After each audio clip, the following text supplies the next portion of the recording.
Oi gente, tudo bem? Bom, hoje nós vamos falar sobre linguagem verbal, não verbal, mista e também sobre texto multimodal lá no fim, certo? Para começar a entender esse assunto, a gente tem que se perguntar, né? Como é que a gente manifesta as nossas ideias em textos? Já falamos antes sobre a questão do discurso, como é que aquilo que nós somos, quem nós somos, o período histórico que a gente vive, se manifesta aqui, certo? Mas essas ideias elas são manifestadas no texto a partir de um fenômeno que é a linguagem. E essa linguagem ela pode ser usada de formas diferentes, que é o que a gente vai ver hoje aqui, como eu citei, os três tipos, verbal, não verbal e mista, certo? Então, de que maneiras a gente pode fazer isso é a pergunta que a gente vai tentar responder nessa aula. Primeiramente, só contextualizando, o que de fato é linguagem? Essa palavra pode ser, vocês podem ter visto algumas pessoas usando já no sentido, por exemplo, do idioma que a gente fala. Ah, nossa linguagem é o português. Não está totalmente errado, mas só que linguagem que a gente vai tratar aqui é um termo um pouco mais técnico, né? A gente vai usar esse conceito aqui. Linguagem é a capacidade humana de comunicar ideias, pensamentos, emoções, opiniões e etc. Tá? Então aqui já tem alguns pontos que a gente tem que levar em consideração. Primeiramente que a linguagem ela é uma capacidade, ou seja, algo que a gente é capaz de fazer, que nós utilizamos no nosso dia a dia. E mais, ela é uma capacidade humana. Então aí a gente vem para essa segunda pergunta, né? Quais espécies possuem linguagem? Segundo o nosso conceito, apenas nós, os seres humanos, tá? Vocês podem pensar, mas eu entendo quando o meu cachorro se comunica comigo, ele não que ele fale, mas eu consigo saber quando ele está triste, eu consigo saber quando ele está feliz. Por exemplo, quando ele está empolgado, ele abana o rabo. Outras espécies, por exemplo, como o caso das abelhas, as formigas, cupins, têm também uma forma de comunicação entre si. Elas conseguem, por exemplo, no caso das abelhas, elas fazem uma espécie de dança para se comunicar com as outras, informando onde é que tem comida, certo? As formigas elas se comunicam através de sinais químicos.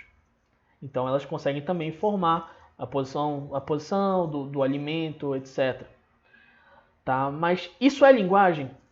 Bom, segundo o nosso conceito, não. Tá? No caso, o nosso conceito ele é de fato bastante centrado nas pessoas. Tá? Tá errado? Não, pode ser que um dia essa forma de comunicação de outras espécies entre aqui no conceito? Pode ser que o conceito mude. Tá? Existem muitos estudos sobre comunicação de outras espécies além dos seres humanos. Mas por enquanto, a gente vai trabalhar com essa ideia, tá bom? Só quem tem linguagem são os seres humanos. Isso porque a nossa linguagem, ela não é instintiva, tá? Você pode, por exemplo, quando uma pessoa fala algo para você, você pode responder da maneira como você quiser, tá bom? No caso de espécies como as abelhas, até onde a gente sabe, elas comunicam onde está o alimento e as outras vão até lá pegar esse alimento. E é basicamente isso, certo?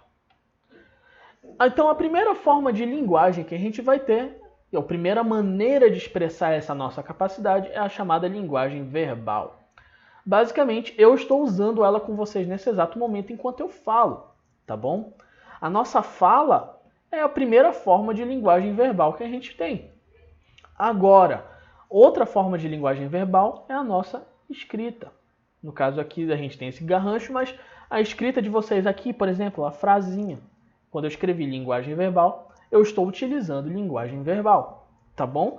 Então, as duas formas que a gente tem para expressar a linguagem verbal é justamente a nossa fala e a nossa escrita. A linguagem verbal é aquela que vai utilizar elementos linguísticos próprios de uma língua falada, ou no caso de uma língua escrita, tá bom? Assim, o segundo tipo de linguagem é a linguagem não verbal. Olha, se a linguagem verbal é aquela que vai utilizar elementos da língua para ser feita, no caso, uma língua como o português, o inglês, o japonês, o alemão, a linguagem não verbal é justamente o contrário, ela não vai utilizar esses elementos, certo? Então, por exemplo, imagens, fotografias, todos são casos de linguagem não verbal. Aqui, por exemplo, eu coloquei um sinal de trânsito. O sinal de trânsito é um uso da linguagem não verbal, porque você consegue identificar que o vermelho é para parar, o amarelo é de atenção e o verde significa para você seguir, que é seguro. Aqui a gente tem uma placa que significa que é proibido fumar. Mesma coisa. Sem usar palavra nenhuma da língua, ele consegue mandar uma mensagem para mim. Tá bom? Qual é essa mensagem? No caso, a gente tem o cigarrinho. A gente consegue identificar que isso é um cigarro por causa da pontinha. Isso que parece fumaça saindo. E um sinal que a gente já conhece como sendo de proibição. Tá bom? Então, esses elementos aqui, quando a gente usa elementos não linguísticos, certo? Imagens, etc., para se comunicar, para mandar mensagens, a gente está usando linguagem não verbal. Bem fácil, né? Aqui mais um exemplo. Olha só, eu consigo contar uma história inteira sem usar nenhum elemento verbal. Aqui a gente consegue claramente perceber que o Cascão se machucou, Cebolinha está passando. Aí o Cebolinha corre, a gente acha que ele vai pedir ajuda, né? Chamar ajuda.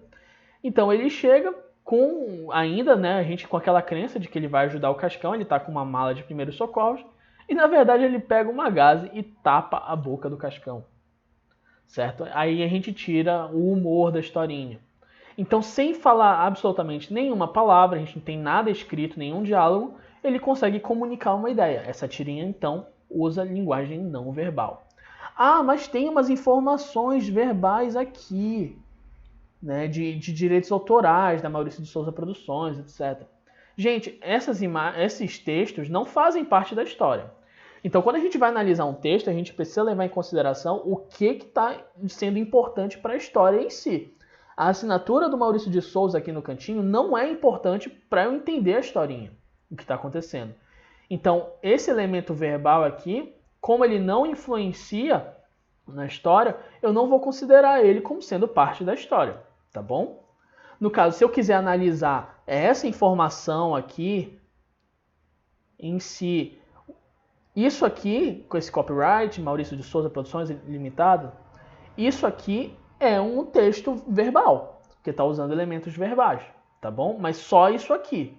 Se eu for olhar a historinha, ela está usando linguagem não verbal, certo? Por fim, a gente tem a chamada linguagem mista. Como o próprio nome diz, gente, ela também pode ser chamada de linguagem verbal e não verbal. Pode ser chamada de linguagem híbrida também.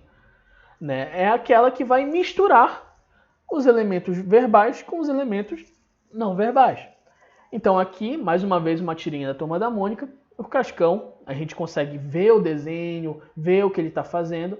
E junto com ele, para a gente poder entender a historinha em si, a gente tem a fala, né? Ele está dizendo, tá olhando o quê? Prefiro lavar as mãos do que pegar coronavírus. No caso, para a gente entender essa historinha aqui, esse quadro, no caso, né? É fundamental que a gente tenha tanto a imagem quanto o texto escrito. Então, quando eu tenho o uso dos dois elementos e os dois são importantes, tanto o elemento verbal quanto o elemento não verbal, então eu vou ter o uso da linguagem mista ou híbrida ou simplesmente linguagem verbal e não verbal, tá bom? Por fim, para encerrar nossa aula, a gente chega na questão dos textos multimodais. Gente, esse é um conceito interessante porque, vamos pensar, é um texto que tem muitos, né, muitos modos. Ou seja, é um texto que vai ter dentro de si diversas modalidades de linguagem. Então, basicamente, um texto com linguagem mista, todo texto com linguagem mista, é um texto multimodal. Tá bom? Aqui eu coloquei 3 exemplos para vocês. Esse primeiro aqui é bem óbvio, né? Tem a moça, o símbolo do feminismo e tal, ela falando, we can do it, nós podemos fazer isso. Então a gente tem o elemento verbal, a fala dela, somado com o elemento não verbal, a ilustração. Tá bom? É um texto que tem 2 modalidades de linguagem diferentes. Vamos passar para esse terceiro aqui. Isso aqui é um poema, um estilo de poema chamado de poema concreto, tá bom? Sem vida, destino, sempre escorrendo entre os dedos, nada podemos fazer, tão veloz, sem piedade, onde parar, não sabemos. Olha só, o legal dele é justamente o seguinte, ele brinca com as palavras, com o formato das palavras, e a partir desse formato ele vai formar um desenho que é um ponto de interrogação, né? Inclusive ele termina aqui com a ideia de não sabemos, é justamente o questionamento, a pergunta.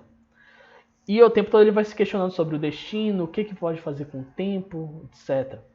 Então, gente, quando ele está usando palavras, elementos verbais, e ao mesmo tempo, ele a partir dessas palavras, ele está formando um elemento não verbal. O desenho aqui do ponto de interrogação. Então, esse também é um texto multimodal.